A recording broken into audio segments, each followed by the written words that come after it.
Good morning.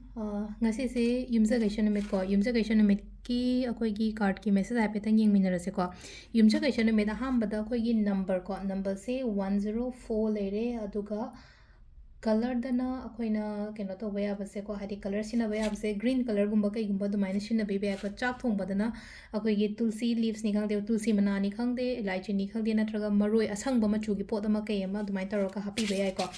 adu duma leire ahambada akoigi card ki message minarase with timing afaba sa pe di ngase ko ngasi gi ona timing afaba kai kai lege habado ado crystal bi aina ngarang numit mangani khakki tawbane ko dudo ngarang na first day oire ngasi na second day oire ko aduda dum aigi apamba do hairaga ko apamba dugi matungina semgadabne ko haidi apamba hairagadi aigi darkar dugi matungina haidi crystal maming piraga nataba aido career gi pame aido study gi pame aido health gi pame ko lena dumai tawraga sise numit mangani gi sale se december da deliver tawgani ko ai sha lakpada pairakadabane december tholakpada 999 da ko 999 sida aina sida black tourmaline natraga pirate macha ama dumaina hapkena ko ngasai pirate pudi mayam thamnare black tourmaline je kai gino ha matamda hadi negativity ke ka sum leino ko adugi ngak thokna bai damakta aina black tourmaline macha apikpa ma dumaina hapke tawba hadi ngasai gi bracelet khuding makta bracelet se 1000 gi bracelet oina oire ko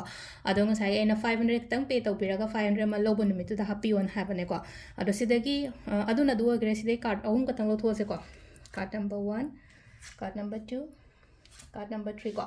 ai number ama haijiram ge ai gi number ne ko atu doina message thabiro call di kanamta gi pai de ko number whatsapp kaino oina ko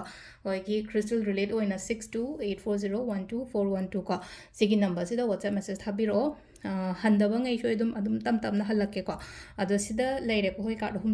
sida gi amma khanbira se ko number 1 khanjira number 2 khanjira antraga number 3 khanjira ko amma khala se ko do ahamba khanba ngai yenga se ko kai lakke haiba do ko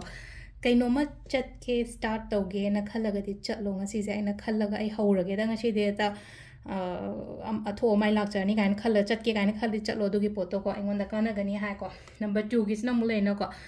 pot sing se phajana manage taw ko haidi khitang ko ngaw boy ko thabak yamandana adu na nangna ba khotna ba taw ba se isana khatang manage taw bi ba ma darkar oi ko phajana number 3 ko thabak yamgani thau yamgani ai hotnari yam kana hotna bobudi ko aina hotnari se lemna di mangu ko duduna haidi give up tau bigono give up keno haidi keno tau ba yade ko give up tau bigono na je give up tau ba yade hotna bio results hoidana lakani ko aduga timings ne ki pung manga ga minute kuma pandain ni pan ga minute 30 phang lere ko duga mapan ga minute 36 tena 10 ga minute 59 phang lere adagi ang pung amaga minute form doidena pung mari ga minute 19 phang lere ko